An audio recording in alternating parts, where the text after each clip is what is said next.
Sup mga katropa, Peace Mega Rock here. So, ayun, magbibigay ako ng opinion after 2 weeks using this Osmo Action 4. So, ang pinili ko nung last 2 weeks is Adventure Combo kasi nga maraming accessories kahit free yung batteries niya tapos ayun nga. Anyway, ayun, magbibigay ako ng opinion sa Osmo Action 4 na nabili ko. Grabe, sa mga planong bumili nito, grabe, solid ang kuha nito compare sa mga ibang action cam na ayun nga, naglolo ko. Eto, wala kayong makikita ng paglolo ko nito. Talagang solid ang kuha.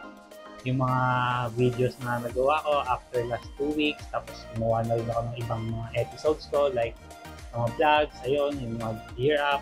Nakikita nyo dun guys, ang ganda ng kuha kapag napanood nyo yun simula 2 weeks ko na lalo ng gear up passing mega clearance sale. Ayun, nakikita nyo yung kuha nito kung paano kumuha. Solid na solid. Pati gabi, magandang kuha. So guys, ito yung mga accessories ng kasama ng Adventure Combo. Ito yung tatlong battery. Bali yung isa nandito na kasi yung isang battery nandiyan na sa loob ng Osmo Action, nandito yung kasama. So meron siyang helmet mount kung saan nyo gusto nilagay, tapos 2 magnetic na bracket para easy lang makabit. Ayan, may kasama din siyang case, USB Type-C, baliktaran. Yan. Tapos ito, ang nagagawa nito ay anti-reflect. Bali kakabit mo to, dito ilalagay mo siya dyan. Para in case na nakatapat siya sa araw, hindi against the sun. Yun lang naman, instructions manual. So, ayun nga, after using 2 weeks niya, grabe ang dami yung nakita mga options niya. Kaya niyong paliwanagin din minsan yung green area. Pero hindi lahat na magiging maliwanag lahat ha.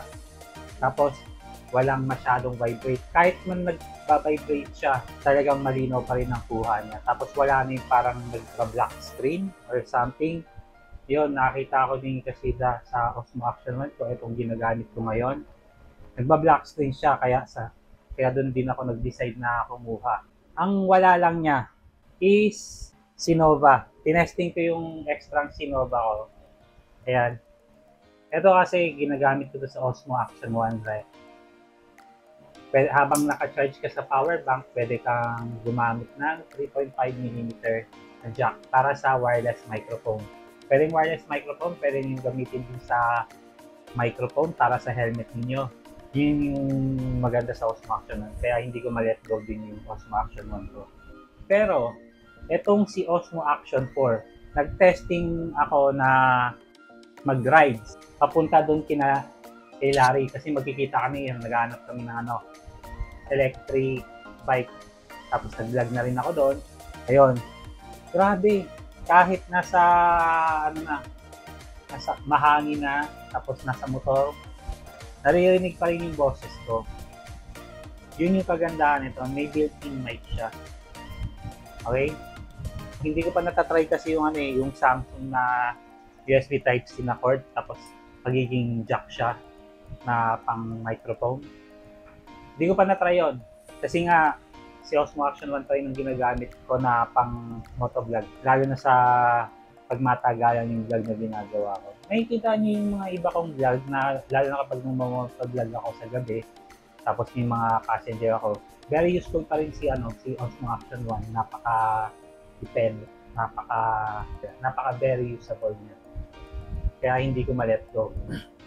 So, yun lang guys. Tingnan nyo rin yung mga iba kong vlogs na gamit ko si Osmo Action 4.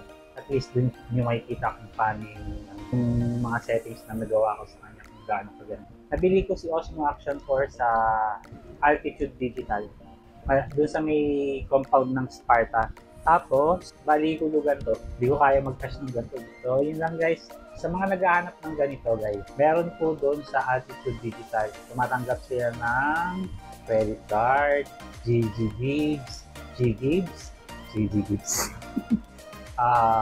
Gcash, home credit siguro. Hindi ko napansin. Basta, pwede nyo naman tawagan sila So, yun lang guys. Not sponsored and hope you like my videos.